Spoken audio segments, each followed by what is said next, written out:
मैं आप लोगों से ये बोलना चाहूंगा कि अगर कि कोई भाई ऐसे हैं हमारे जुड़े हुए जिन्होंने कोर्स कर रखा है या कोर्स ऑलरेडी कहीं से सीखे हैं, किसी के दुकान में रह के सीखे हैं, और उनको किसी भी टाइप की कोई भी प्रॉब्लम आ रही है, तो मैं पहले उनसे बात करना चाहूंगा कि वो किस टाइप का प्रॉब्लम फेस कर रहे हैं और मैं उनको क्या सपोर्ट कर सकता हूँ या मेरे से उनको क्या सपोर्ट चाहिए।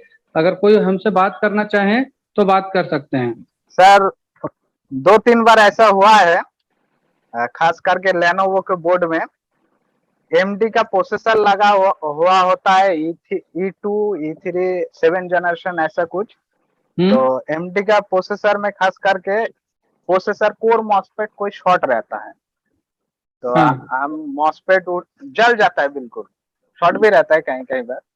तो उसको उठा के अगर चेक करते हैं तो वही मॉसफेट सिर्फ शॉर्ट निकलता है, बाकी सब कुछ ठीक रहता है। तो अगर उसको उठा के दूसरा मॉसफेट लगाते हैं वो भी शॉर्ट हो जाता है। तो हम कई बार डायग्नोस किए हैं, लेकिन कोई आईसी वगैरह, उसको कंट्रोलर आईसी वगैरह कुछ खराब नहीं मिला है। तो किस कारण से, प्रोसेसर ही शॉर्ट है या कुछ नहीं अलग नहीं चीज? नहीं, इसमें आपने कंप्लीट शॉर्टिंग निकाली ही नहीं। उसमें कॉइल से पहले और कॉइल के आगे भी शॉर्टिंग होती है, और जब तक कंप्लीट शॉर्टिंग नहीं निकालोगे, जितनी मर्जी बारी आप उसमें मॉसफेट लगा दीजिए, पावर देते ही तुरंत ठाक खत्म।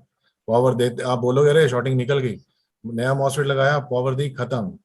जब तक इसकी कंप्लीट शॉर्टिंग नहीं निकालोगे, कंप्लीट शॉर्टिंग बोले तो सप्लाई बनने से पहले भी शॉर्ट हुआ होता है, एक्चुअली सप्लाई बनने के बाद ही शॉर्टिंग होती है, लेकिन वो वहां से बैक बज रही होती है, जिसके कारण ये पहले वाला मॉसफेट एज ए प्रोटेक्शन अपने आप को उड़ाता रहता है, मतलब बर्न होता रहता है, ओपन हो जाता है या शॉर्ट हो जाता है।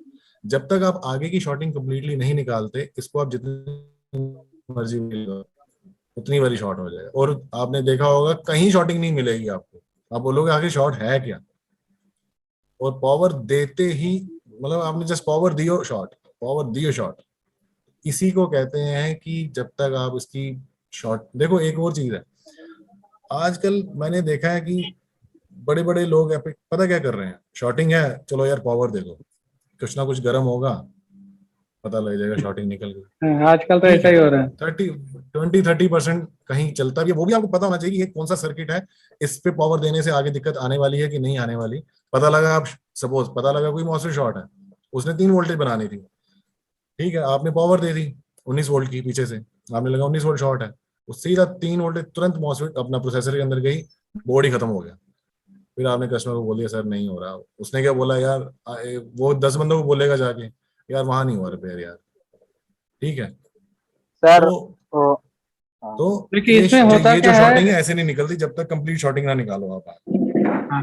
सर आप कॉयल तो शॉर्टिंग नहीं दिखाता है, कॉइल और पे ना शॉर्टिंग नहीं बताएगा, आ, ना ही आपको आगे नजर आएगा इतनी आसानी से शॉर्टिंग, लेकिन आगे आप अगर ध्यान से देखोगे कॉइल पे शॉर्ट नहीं होगा। प्रोसेसर के पीछे देखोगे ना, तो जो कैपेसिटर्स लगे होते हैं वो सभी कैपेसिटर शॉर्ट बताएंगे, और उनमें से एक कैपेसिटर शॉर्ट होगा। हाँ कोई सर, और भाई जैसे हैं जो बात करना चाहते हैं? हाँ सर, जैसे मतलब कोई आईसी में 3 पार्ट या 4 पार्ट रहता है, 3 पार्ट वर्किंग करता है, एक पार्ट वर्किंग नहीं करता, उसमें क्या प्रॉब्लम हो सकता है सर? आईसी भी खराब नहीं, कई बार आईसी भी चेंज करके देख लेते हैं सर।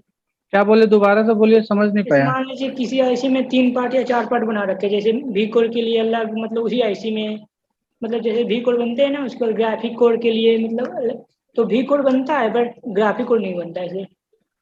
नहीं नहीं, वी कोर और ग्राफिक कोर दोनों अलग अलग है, और दोनों को बनने के लिए पार्टिकुलर सिस्टम को फॉलो करना पड़ता है। वी कोर अलग है, वी कोर बनने के बाद 3-4 स्टेप के फॉलो होती है, उसके बाद ग्राफिक कोर बनता है। ग्राफिक कोर को बनने के लिए बायोस वगैरह की भी रिक्वायरमेंट होती है, ऐसे नहीं बनता वो। पूरा उसका एक प्रोसीजर है, लंबा प्रोसीजर है कि वी कोर बनने के बाद वी गेट निकलता है और वी गेट अपना रोल प्ले करता है। उसके बाद क्लॉकिंग एक्टिवेट होती है, फिर पीएलडी रीसेट बनता है, एसवीआईडी की कम्युनिकेशन होती है, तो जाकर के जीएफएक्स कोर बनता है। इतना आसान नहीं है कि एक ही आईसी में दो है तो दोनों साथ में ही बन जाएंगे, ऐसा नहीं होता। उसके सारे सिस्टम, उसके सारे गाइडलाइन को फॉलो करना पड़ेगा आपको। एक आईसी के अंदर अगर 2 सप्लाईज हैं या 3 सप्लाईज हैं या 4 सप्लाईज हैं, तो इसका मतलब ये नहीं ना कि वो एकदम से ही सभी बन जाएंगी। हर सप्लाई की अपनी रिक्वायरमेंट है। सपोज एक आईसी है, जैसे आजकल हमारी टाइप सी बहुत ज्यादा चल रहा है, यस ठीक सर। है, जिसके अंदर बड़े बड़े धुरंधर बड़े बड़े फंसे हुए हैं इस टाइम। सारे ही फंस रहे हैं, ठीक है। सारे बोले तो जो मेन बंदे वो नहीं फंस रहे, लेकिन जो थे ना छुटपुट जो अपने आप को कर रहे थे, वो सभी फंस गए हैं। अब उसके अंदर कम से कम 6 से 7 सप्लाईज बन रही है, ठीक है। सभी आईसी 3 5 रेगुलेटर की, उसके लिए चार्जिंग के लिए, उसके बाद अपना टाइप सी यूएसबी कन्वर्टर के लिए, सभी एक ही आईसी बना रही है। तो अब उसको बोले खाली पावर दे दी तो आईसी सब कुछ बना देगी, ऐसे नहीं काम चलता। सिंपल सा फंडा याद रखो, आउटपुट तभी होता है, हम किसी पर्टिकुलर आईसी की बात नहीं करते, जब तक उसकी इनकमिंग ठीक नहीं होती। जब तक मैं आपको बोलूंगा ही नहीं, सपोज मैं एग्जांपल लेता हूँ, राजन आपकी लेता हूँ कि राजन जाके वो दरवाजा बंद करो, ठीक है। आप दरवाजा तभी बंद करोगे जब मैंने आपको इनपुट दिया है। जब आपको मेरा इनपुट ही नहीं आया, आउटपुट कैसे आएगा? नहीं, उसकी इनपुट ऐसे इन सारी चेक की है, तो ऐसा डीसी से सब ओके, एलडी सारी ओके आ रही थी। एलडीओ आप पर्टिकुलर अभी जीएफएक्स की बात कर रहे थे ना, कोर के बाद जीएफएक्स बननी चाहिए। कोर के बाद बहुत सारा पॉइंट्स है, वो जब तक नहीं हो, जीएफएक्स तो सबसे लास्ट में बनती है, बहुत लास्ट में बनती है, जब डिस्प्ले आने वाली होती है उस टाइम से कुछ मिली सेकेंड्स पहले जीएफएक्स बनती है। बोर्ड कोर कवर का हो जाता है बट वही डिस्प्ले नहीं आती, इसमें प्रॉब्लम। ऑब्वियसली यार, जीएफएक्स बनेगी नहीं तो डिस्प्ले कहाँ से आएगी? ग्राफिक की सप्लाई ही नहीं बनेगी, इंटेल चिप के अंदर जो ग्राफिक का उसका पार्ट है उसकी सप्लाई नहीं बनेगी तो डिस्प्ले कहाँ से आएगी? मेन बात आपने ये समझनी कि एक आईसी में 2 सप्लाई है, 3 सप्लाई है, कितने भी, आपको डरने की जरूरत नहीं है। आपको पता है कि भैया इसकी इनपुट हमें पता होनी चाहिए, कि जब तक उसकी कमांड ही नहीं आई, उसको ऑन करने के लिए कमांड ही नहीं आ रही, तो बाहर यही यही गलती है ना। आपने आउटपुट में देखना शुरू कर दिया, फिर आपने आईसी चेंज की, फिर एक और आईसी चेंज की, फिर आपने देखा यार नहीं यार, 2 आईसी पहले आपने मंगाई, उसके पैसे खर्चे किए, ठीक है, 200-400 रुपए पहले आपने वो वेस्ट किया। फिर आपने उसके बाद आपने दूसरा आगे देख सर्किट चेक करना शुरू किया, फिर आपने उतनी देर में मदरबोर्ड की बैंड बजा दी हुई, इतनी देर में मदरबोर्ड की बैंड बज जाती है, बार बार एसएमडी लगाने से आयरन। आपका काम इतना नीट एंड क्लीन होना चाहिए भैया, इस जगह पे फॉल्ट था, उतनी ही जगह को मैंने बहुत नीट एंड क्लीन तरीके से एसएमडी की सही आपको हीटिंग के ऊपर मैंने काम किया है, मदरबोर्ड को कम से कम डैमेज किया मैंने, कम से कम डैमेज में मैंने रिपेयर किया, तो आपकी रिटर्निंग नहीं आएगी। तो है कि आपने फॉल्ट भी सही निकाला और मदरबोर्ड को आपने बिल्कुल एक्यूरेटली और नीट एंड क्लीन तरीके से रिपेयर किया है, प्रॉपरली पैक करके दिया है, वापस आने का सवाल ही पैदा नहीं होता। जब आपने ऐसी की तैसी कर दी, उसके बाद फॉल्ट निकाल भी दिया, मदरबोर्ड को आपने इतना डैमेज कर दिया एसएमडी मार मार के, कभी कहीं कभी कहीं कभी कहीं कभी कहीं, तो ठीक है रिपेयर हो गया, आपकी किस्मत है नहीं आया, अच्छा रिपेयर किया, लेकिन ये तरीका नहीं रिपेयर करने का, ये तरीका नहीं। आपने यही तो चीज करनी है अपने अंदर कि भाई मैं इंजीनियर हूं,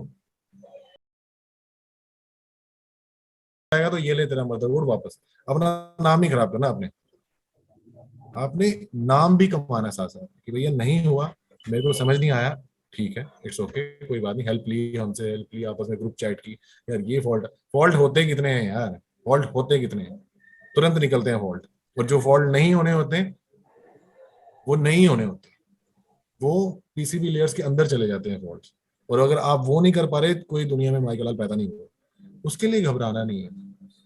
आपको ये होना चाहिए कि मैं जितना कर चुका हूं, इसके बाद अब रिपेयर नहीं हो सकता, आगे कोई भी नहीं कर पाएगा, तो जेन्युइनिटी के साथ अपना काम करो। तो बात आ रही थी पहले हमारी आईसी के ऊपर कि जो अलग अलग सप्लाईज निकलती है, तो अलग अलग सप्लाई का अलग अलग, अगर 2 सप्लाईयों के लिए एक ही कमांड है, फिर वो 2 नहीं बन रही, वो एक अलग बात है, लेकिन अगर अलग अलग सप्लाईज है एक आईसी में, तो उसके अलग अलग इनपुट्स हैं। एक ही, इन्होंने 4 आईसी को, आजकल क्या हो रहा है, मतलब वो 4 आईसी को एक ही आईसी बना रहे हैं, लेकिन इनपुट्स तो भाई अलग अलग होंगे। अब लैपटॉप ऑन हुआ, बटन दबाया ऑन करने का आपने, पहले लैपटॉप के अंदर बायस रीड होती है, आरटीसी सेक्शन ऑन होता है, उसके बाद बाकी सप्लाई स्टेप बाय स्टेप बनती है ना, ये तो नहीं तो बटन दबाते डिस्प्ले आ गई, एक सिस्टम से आ रही होती है ना डिस्प्ले। तो चाहे आईसी एक ही हो, उसकी कमांड स्टेप बाय स्टेप आएगी, स्टेप बाय स्टेप पहले, और ये एक स्मार्ट सर्किट है।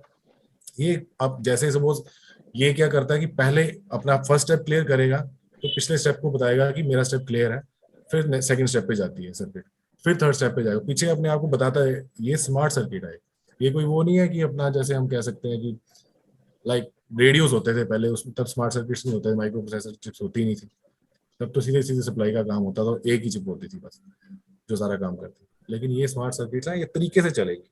अब कहीं भी आप फंसते हो तो आपको उसका परफेक्ट आपको पता होना चाहिए आखिर है क्या, उसको रिपेयर करने के चक्कर में नहीं पड़ना, पहले डायग्नोस करना कि है क्या, और एक बार ही डायग्नोस कर लोगे मेरे ब्रदर, तो शायद ही आपको आगे फिर इतनी दिक्कत हो। और बाकी तो एक्सपीरियंस के साथ साथ पूरा ग्रुप बनेगा, पूरा उस पर लाइव चैट्स होंगी, कुछ भी प्रॉब्लम आती है, कोई बायस की दिक्कत आती है, खैर वो आगे कोर्स के अंदर आपको पता लगेगा। टॉप लेवल पे जो इस टाइम वर्ल्ड लेवल पे जितनी भी रिपेयरिंग हो रही है वो सारी आपको बताई जाएगी।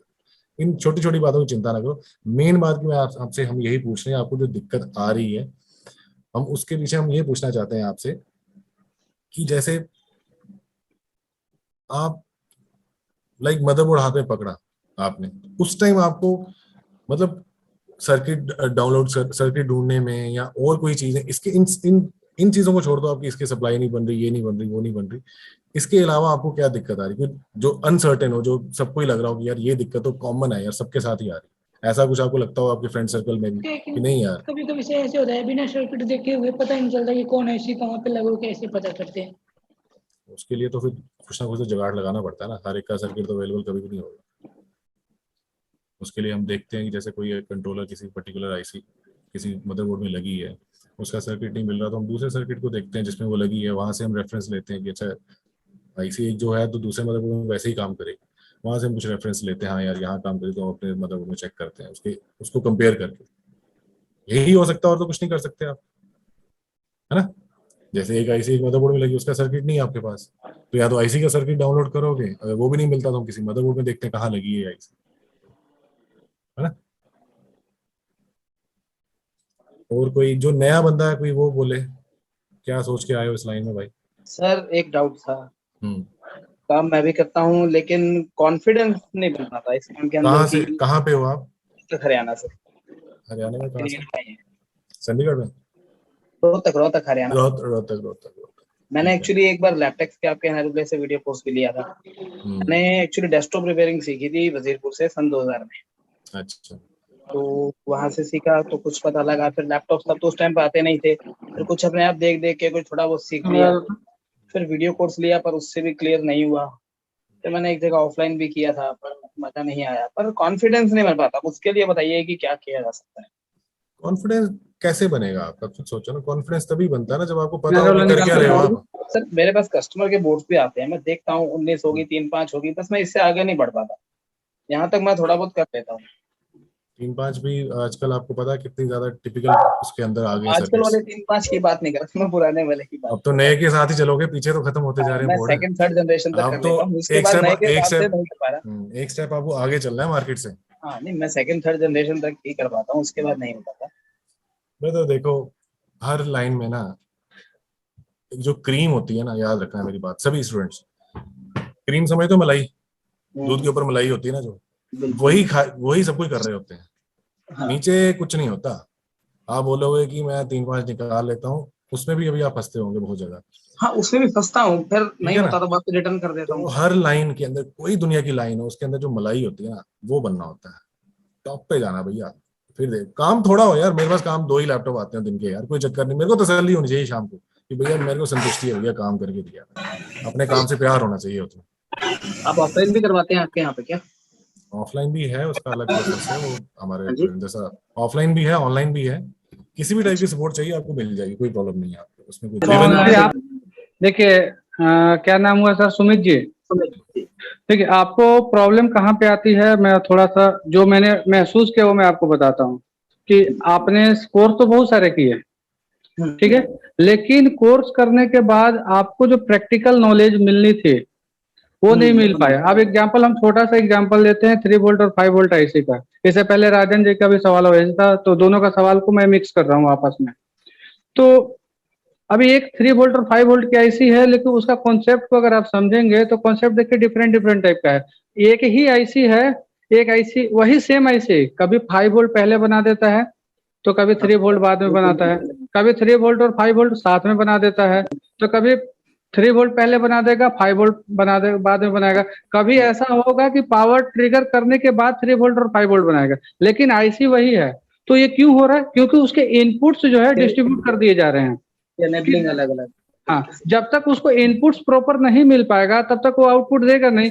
और आउटपुट पे हमारा कोई कमांड यार और आउटपुट पे कमांड याद रखने की जरूरत भी नहीं है, आपको जरूरत है सिर्फ इनपुट कमांड की, कि इसको जो रिक्वायरमेंट है वो पूरा रिक्वायरमेंट होगा तो आगे काम करेगा। तो अगर रिक्वायरमेंट ही पूरी नहीं हो रही है तो आगे काम करेगी नहीं। बात ठीक है सर, आपको कॉन्फिडेंस, पता होता है, पता लगता है, लेकिन जब प्रैक्टिकल करने बैठते हैं तब बढ़ जाते हैं। हाँ, कहानी है ना आगे आती है। आप इसीलिए फंस जाते हैं। तभी मैं सर से पूछ रहा हूँ कि अगर आप ऑफलाइन कराते हैं तो एक बार, क्योंकि आपकी बातों से लगा है कि आप जो लोगों का काम होता है सिर्फ ऊपर से थ्योरेटिकल नॉलेज थी, पर सर की बात से लगा कि कंपोनेंट से प्यार करो वाली बात को समझ आई कि ठीक है, बिल्कुल बिल्कुल उस बात को समझो।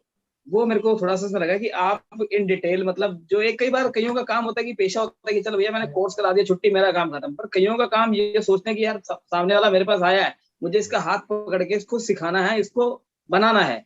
बिल्कुल। ये चीज होती है। मुझे देखिए, हम लोगों को क्या है कि हम लोगों के ग्रुप में कोई भी लोग जुड़ते हैं तो उनको कामयाबी हासिल होने तक का सफर हम लोग साथ में तय करते हैं। माने वो कामयाब होंगे तो मैं भी साथ साथ में कामयाब होंगे, इसलिए कि हमने ये काम शुरू किया। तो आप इसको मेरा बिजनेस भी कह सकते हैं और मेरा शौक भी कर सकते हैं, कह सकते हैं। बिजनेस, केवल बिजनेस इसलिए नहीं कह सकते कि हमने ऑलरेडी काम करते हैं हम लोग और ऑलरेडी पैसा कमाते हैं। दिन के 3-4 लैपटॉप भी अगर हम लोग रिपेयर करते हैं तो अच्छा खासा पैसा कमा लेते हैं, जिसमें कि हमारा घर परिवार अच्छे से चल जाता है। और अगर 2-4 एप्पल कर दिए तो 1 महीना के लिए एक बार ही कमा लेते हैं, फिर 1 महीने जरूरत ही नहीं पड़ती कमाने का। तो उसके लिए नहीं है, ये मेरा प्रोफेशन है कि हमने अपने नॉलेज 10-15 साल जो हमने काम किया, काम करने के बाद जो हम नॉलेज इकट्ठा किए उस नॉलेज को डिस्ट्रीब्यूट भी करना है। लेकिन उस नॉलेज को डिस्ट्रीब्यूट उसी को करना है जो नीडी है, ऐसा नहीं कि फ्री बांट देना है, इसलिए कि फ्री बांट देंगे तो उसका मिसयूज हो जाएगा। और जो नीड है, जो हम पे ट्रस्ट करते हैं या जो हमारे यहाँ पे आते हैं, हमारे यहाँ पे कोर्स करते हैं, उनको हम लोग प्रॉपर गाइड करते हैं और एक अपर लेवल का ट्रेनिंग देके उनको सेटिस्फाई करके भेजते हैं कि मदरबोर्ड पे काम कैसे करना है। हमने उसको प्रॉब्लम डायग्नोज करना नहीं सिखाते हैं। कस्टमर का आया, कस्टमर के बोर्ड को हम लोग उसको देते हैं कि देखो इसमें क्या प्रॉब्लम है, पहले डायग्नोज करिए। पावर जो देना ही नहीं है अभी, पहले डायग्नोज करिए कि फिजिकल है, सॉर्टिंग है, मतलब कूल टेस्टिंग जिसको आप बोलते हैं। हॉट टेस्टिंग, आप हॉट टेस्टिंग पे वो डायरेक्ट नहीं चले जाना होता है, पहले कूल टेस्टिंग में जाना होता है। तो कूल टेस्टिंग करने से ही आपको बहुत सारे पता चल जाता है कि आपको इस पे काम क्या करना है। जब कूल टेस्टिंग की कोई भी प्रॉब्लम नहीं आती है तो पावर इंजेक्ट करते हैं। लेकिन अभी के क्या है, लोग समझाते हैं कि कोई भी मदरबोर्ड आता है, यहाँ लगा दीजिए, CLR पे वोल्टेज चेक कर लीजिए, 3-5 चेक कर लीजिए। ये चेक कर लेने से आपका मदरबोर्ड कभी ठीक नहीं होगा और बहुत सारे मदरबोर्ड खराब होने के चांसेस आपके बढ़ जाएंगे। तो पहले कॉन्सेप्ट को समझना होता है कि कौन सा जनरेशन है, उस जनरेशन की इम्पीडेंस कैसी है, कौन सा जनरेशन का प्रोसेसर कितना इम्पीडेंस पे भी सही माना जाता है। बहुत सारे प्रोसेसर ऐसे आते हैं कि जिनके आप चेक करेंगे तो 3-4-5 इम्पीडेंस आता है, उसके बाद भी वो सही होते हैं। ठीक होते हैं। प्रोसेसर ये थर्ड जनरेशन का प्रोसेसर है, जिसको आप लगाएंगे तो एक कॉइल 0-0 का इम्पीडेंस बताता है तो भी सही होता है। तो आप इसको कैसे कंफर्म कर पाएंगे? तो ये सारे जो टेक्निकल पॉइंट है, ये टेक्निकल पॉइंट आपको वही बता पाएगा जो ऑलरेडी प्रैक्टिस करते हैं या जिसने उस पे समय दिया है। जैसे जुगल सर ने बोला कि मदरबोर्ड पे आप 4 घंटा लगा दीजिए, लेकिन आयरन आपको या हॉट गन आपको उसी जगह लगाना है जहाँ पे की प्रॉब्लम है। आप दिन भर ढूंढिए उसकी प्रॉब्लम को, लेकिन SMD और आयरन को आपको टच नहीं करना है। उसको टच करना है मतलब प्रॉब्लम सोल्व हो गया। ऐसा नहीं कि IC बदल दिए, ये भी बदल दिए, चिप बदल दिए, रिवॉल्विंग मशीन भी ले लिए, बीजीएम मशीन भी, सारे लोग बदलना स्टार्ट कर देते हैं। वैसे नहीं होता काम, वैसे आपकी कॉस्टिंग बढ़ेगी और आपका कमाई घटेगा। आपको ये रविंद्र काम सर तो सर मैंने स्टार्टिंग में शुरू करा था, जब 3-5 जी बन रही IC बदल ली, पर थोड़ा बहुत जैसे भी 1-2 सेंटर से किया, थोड़ा सा उसमें नॉलेज पता लगा। पहले बेसिक्स देखता हूँ, इसके एनेबलिंग देखता हूँ, ये आ रही है, उसके बाद IC करता हूँ। नहीं तो आते ही पहले भिड़ते ही IC बदलता था, अब वो काम नहीं करता।